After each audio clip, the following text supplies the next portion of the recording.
Studio Muzaffarpur. उम्मीद नहीं थी जिसकी वो काम कर गई। थोड़ी सी दौलत के लिए वो बेवफा मुझे सरेआम बदनाम कर गई।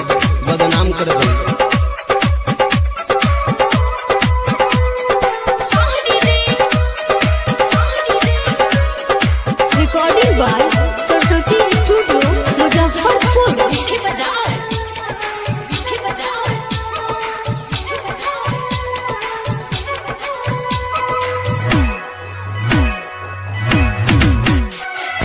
ससुरा में गईलू में हदी रचैलू पियावा के प्यार पाके हो।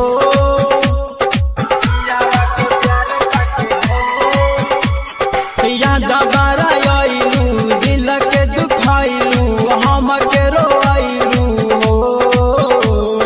ससुरा में गईलू में हदी रचैलू पियावा के प्यार पाके हो।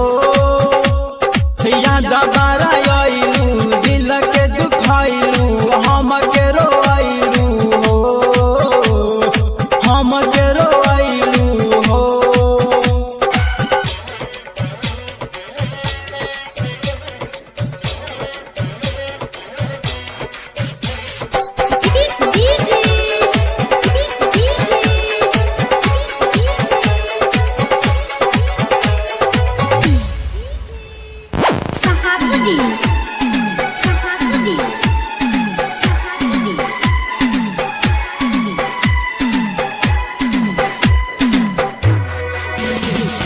सपना सहजैलू नहीं हमके अपनैलू हो।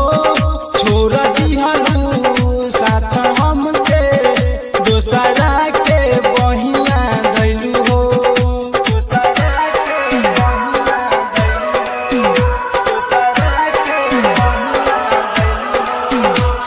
सपना सहजैलू नहीं हमके अपनैलू हो। छोड़ दिहलू साथ हमके दोसरा के बहिया दैलू हो। पागल बन के घूमतानी इधर उधर खोजतानी तू ही भैलू हर जाई।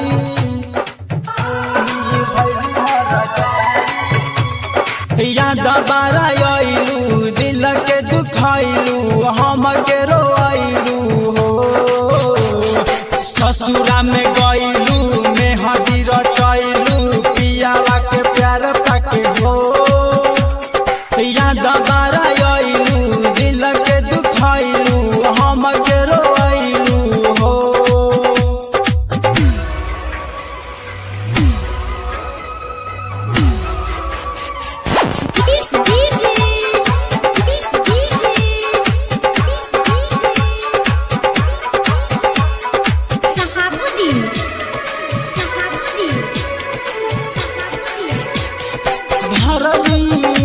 सुमन के नाम के ही से नूरा लगैलू हो।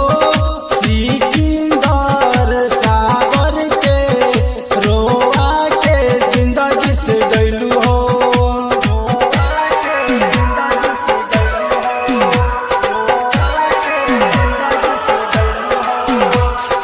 धर्मेंद्र सुमन के नाम के ही से नूरा लगैलू हो। सिकंदर सागर के रोआ के जिंदगी से गैलू हो।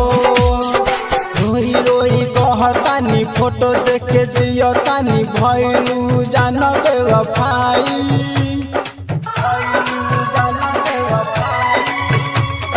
याद बारा आइलू दिल के दुखाइलू हम के रोइलू हो। ससुरा में